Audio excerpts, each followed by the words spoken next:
Selamat datang di webinar diskusi online bersama Pendeta Esra Soru. Dalam webinar ini, kita mengadakan diskusi dengan cara yang berbeda.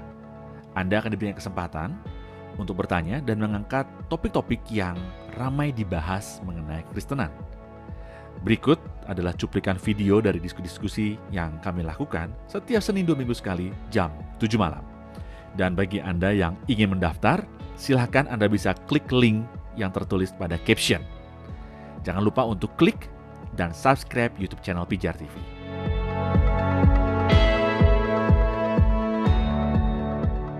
Pak Esra, bagaimana dengan Matius 17 ayat 21 dari Pak Hendra?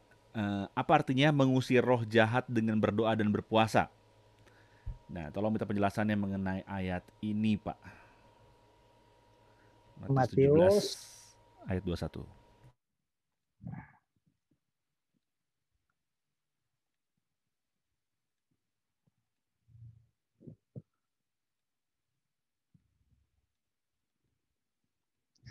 Nah, ini saya jelaskan sedikit dulu ya. Ini ayat, kalau saudara bacanya agak aneh nih. Kok ada tanda ini loh? Tanda kurung nih loh. Nah, mungkin saya perlu jelaskan sedikit.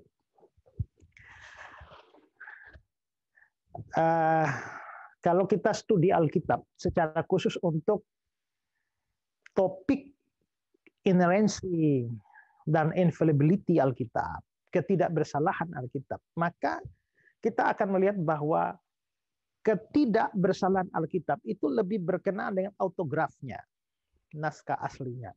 Sedangkan salinan-salinan, manuskrip itu ada kemungkinan bisa salah karena orang salin.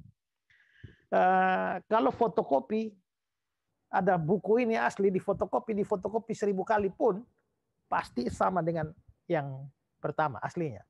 Tapi kalau buku disalin itu ada kemungkinan kelewat atau salah salin, salah tulis. Itu disebut problem manuskrip. Maka manuskrip adalah salinan-salinan Alkitab. Maka kadang-kadang ditemukan ada kalimat tertentu yang ada di satu manuskrip tapi tidak ada di manuskrip yang lain. Nah, itu lalu disebut problem manuskrip. Apakah ayat itu memang asli ada tapi di sini terhapus? Atau sebenarnya ayat itu tidak ada tapi ketambahan di sini? Nah, untuk kasus-kasus seperti itu, lembaga Alkitab tidak punya kewenangan untuk menentukan itu. Dan karenanya lembaga Alkitab hanya mencetaknya tapi memberi kurung tegak. Kurung tegak itu sebagai tanda bagi kita bahwa ada problem manuskrip di sana. Nah, kembali kepada ayat yang saudara tanyakan, maka terlihat bahwa ini ada tanda kurungnya. Jenis ini tidak dapat diusir kecuali dengan berdoa dan berpuasa. Artinya ayat ini nih masih dipersoalkan karena problem manuskrip. Jangan mendasarkan ajaran kita dulu pada ayat-ayat yang masih begini, kecuali ada dukungan yang cukup kuat bagi hal seperti itu. Karena harus itu, mungkin studinya saya mungkin butuh banyak waktu untuk menjelaskan ini ya, tetapi harus dilihat jumlah manuskrip yang memiliki ayat ini, usia manuskrip yang mengandung ayat ini, atau bagaimana, itu masih ada penjelasan yang cukup panjang. Nah, hanya saja bahwa kalau ini di dalam tanda kurung, kita mesti lihat bahwa sebenarnya betul untuk usir setan begitu itu memang perlu doa. Tapi apakah perlu puasa? Nah, kita harus melihat juga contoh yang lain di Markus pasal 9 ayat 29. Nah, Markus 9 ayat 29 itu jawabnya kepada mereka, jenis ini tidak dapat diusir kecuali dengan berdoa. Yang berpuasanya tidak ada. Ini tidak ada dalam tanda kurung. Berarti ini tidak ada persoalan manuskrip.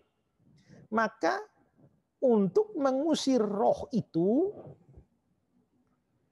ada roh yang memang harus diusir dengan berdoa. Artinya dengan berdoa saja bisa usir. Gak harus puasa. Tapi di sana yang bilang puasa ternyata ada dalam kurung tegak.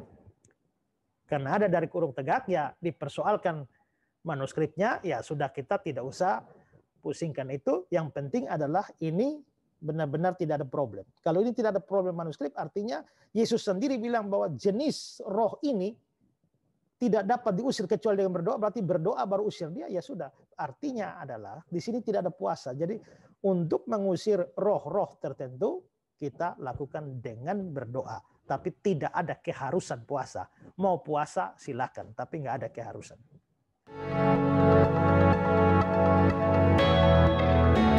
Terima kasih saudara sudah menyaksikan cuplikan diskusi bersama Pendeta Esra Soru. Jangan lupa segera mendaftar dengan klik link pada caption sekarang juga. Informasi selengkapnya ada pada image di akhir video ini.